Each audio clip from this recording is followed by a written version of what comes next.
우리 민족이 활을 잘 다루는 것은 어제 오늘 일이 아닙니다. 삼국시대에는 가장 중요한 무예이던 활쏘기를 통해 심신수령과 인격을 수양하였고, 고구려의 시조 동명왕은 활을 잘 쏘는 사람이란 뜻을 가진 주몽이라는 별명으로 불리기도 했죠. 또 선조들의 삶을 기록한 벽화에서는 활을 메고 다니거나 말을 타면서 활을 쏘는 인물들을 쉽게 찾아볼 수 있고, 전해 내려오는 각종 서적에서도 우리 민족의 활 실력에 대한 여러 기록들을 찾아볼 수 있습니다. 그런 만큼 조선시대까지만 해도 활쏘기는 무인과 문인들이 반드시 익혀야 하는 필수 무예이면서 동시에 신분을 가리지 않는 대중적인 놀이였는데요.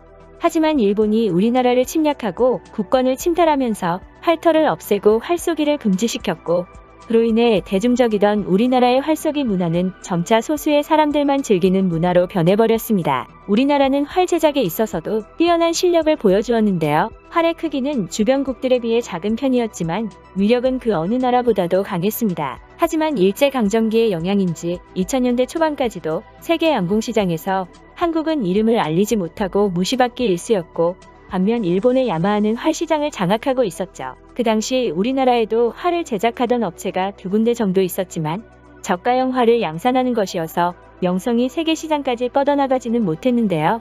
우리나라 양궁 선수들도 절반 정도가 일본 야마하가 제작한 활을 사용했었다고 하니 정말 안타까운 상황이었습니다. 그런데 양궁 선수이자 감독인 박경래 씨가 이를 지켜보고만 있을 수 없어 직접 경기용 활 제작 사업에 뛰어들었고, 결국 일본 시장마저 장악해버려 우리 민족이 활의 민족임을 빠르게 증명했습니다. 이제는 일본 국가대표들도 자국의 활이 아닌 박경래 씨의 활을 쓴다고 하는데요. 그러면 다양한 인터뷰를 통해 사건들을 자세히 알아보겠습니다. 박경래 씨는 우리나라 첫 양궁 국가대표 선수 출신이면서 한국 양궁 국가대표 감독으로 각종 세계 선수권 대회와 올림픽을 모두 휩쓴 우리나라의 영웅인데요. 그는 세계적인 감독이 되겠다던 목표를 30대 중반이라는 젊은 나이에 달성해버리자 새로운 도전을 시도했고, 그것은 한국의 명품 활을 만들어 세계 시장에 이름을 알리겠다는 것이었습니다. 활 시장에 뛰어들 당시 박경래 씨는 국가대표 감독뿐만이 아니라 여러 협회에서 요직을 맡고 있어 1억이 넘는 연봉을 받고 있었던 만큼 주변에서는 미쳤다며 그를 만류했는데요. 특히 지금이야 국산 제품들이 품질도 인정받고 사람들이 애착을 갖기도 하지만 1990년대 후반까지만 해도 메이드 인 코리아 제품은 중국산보다 못한 취급을 받았었고, 한국인들마저도 외국산에 대한 선호가 강했었기 때문에 박경래 씨가 활을 잘 만든다고 해도 경쟁 기업들을 제치고 세계 시장에서 성공을 거두기에는 사실상 불가능해 보였죠. 하지만 이런 문제들은 그의 결심을 꺾을 수 없었습니다. 당시 세계 활 시장은 일본 야마하와 미국 호이트가 휩쓸고 있었는데요. 100년 이상 뒤처진 후발주자였지만 열정만큼은 가득했던 박경래 씨는 위넨인이라는 회사를 만들어 활 제작에 들어갔습니다. 설립 2년째인 1995년에는 처음으로 활 생산에 성공하였고, 곧바로 인근에 있는 일본 시장에 진출하였는데요. 하지만 활쏘기 실력과는 달리 제작에는 문외한이었던 만큼 시간이 지나자 활에 금이 가는 하자가 발생했죠. 이에 박경래 씨는 깊은 상실감을 느끼며 일본에 수출한 활 60대를 전량 회수하였고 다시 연구에 들어갔습니다. 활 제작에는 크게 알루미늄과 카본이 사용되는데, 손잡이 부분에 알루미늄이 들어가고 높은 탄성이 필요한 날개 부분에는 카본이 쓰이는데요. 박경래 씨는 이러한 손잡이와 날개 부분을 외주로 맡겨서는 일본 야마하의 활보다 뛰어난 활을 만들 수 없다고 판단하고 직접 제작에 들어갔습니다. 활은 조금의 뒤틀림이나 날개 부분의 강도 차이에도 전체적인 중심이 흐트러지기 때문에 직접 제작하기가 쉽지 않았죠. 박경래 씨는 1년간의 연구 끝에 결국 과거의 하자를 극복하고 두 번째 활을 만들어냈습니다. 하늘이 그를 돕는 듯 때마침 경쟁사의 제품에서는 하자가 발견되었는데요. 일본 야마하에서 제작한 활들이 중심 비틀림이 너무 심해 활을 제대로 쏠 수 없다는 것이었습니다. 박경래 씨는 이 틈을 노려 재빨리 시장을 공략했고, 그의 활을 쓰면서 점수가 오르는 선수들이 늘어나자 그에 대한 호평이 이어졌습니다. 일본에서는 성인들에 반한 감정을 고려해 선입견이 적은 고교 클럽팀을 집중 공략했는데요. 고교생들을 공략하면 입소문을 타고 효과를 볼 수 있을 것이라 예측한 것이었죠. 그의 예측은 정확했습니다. 반한 감정이 있다 해도 1점에 울고 웃는 선수들로서는 성능이 좋다고 소문이 난 메이드 인 코리아 제품을 쓸 수밖에 없었죠. 그의 제품들이 입소문을 타자 일본 야마하를 포함한 세계활 제작 기업들의 관계자들이 한국 공장을 찾아 자사 제품을 보완하기도 했는데요. 박경래 씨의 위넨인이 활 세계 시장에 뛰어든 지 9년째인 2002년에는 마침내 위네닌의 공세에 밀린 일본의 야마하가 백기를 들고 활 시장에서 철수를 결정했습니다. 박경래 씨는 곧바로 야마하의 생산시설을 인수했는데요.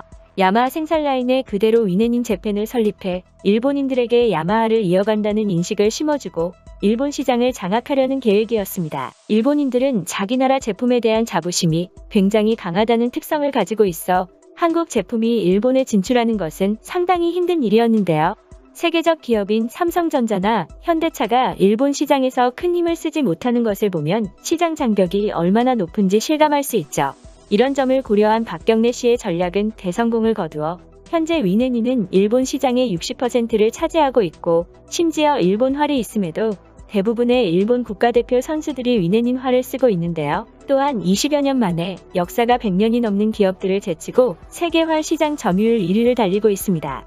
이번 도쿄올림픽에서도 많은 선수들이 위네닌화를 사용했죠. 금메달이 확정되며 다시 한번 한국 양궁이 세계 최고임을 확인하는 순간에 김재덕 선수와 안산 선수가 한쪽 손에 꼭 쥐고 있던 활 역시도 메이드 인 코리아 제품이어서 더 큰 감격을 안겨주었습니다. 활을 잘 쏘는 민족에서 활까지 잘 만든다는 평까지 받아낸 박경래 씨가 정말 자랑스러운데요. 미국 호야트 기업까지 제치고 세계 1위라는 목표를 이뤄낸 박경래 씨는 위네닌을 통해 한국에도 100년 이상 된 스포츠용품 제조사를 만들어내겠다는 새로운 목표를 세웠습니다. 그는 새로운 목표를 이루기 위해 자전거 시장에 뛰어들었는데요. 보급형 자전거를 파는 기존 회사들을 대신해 명품 자전거를 만들겠다는 포부를 가지고 카본 소재를 활용한 자전거 위어이스 브랜드를 론칭했고 현재는 가시적인 성과를 거두고 있습니다.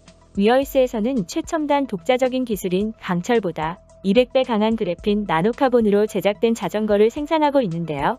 그런 만큼 최근 개최된 주니어 아시아 선수권 대회에서는 대표 선수 8명 중에 6명이 위어이스 자전거를 택했죠.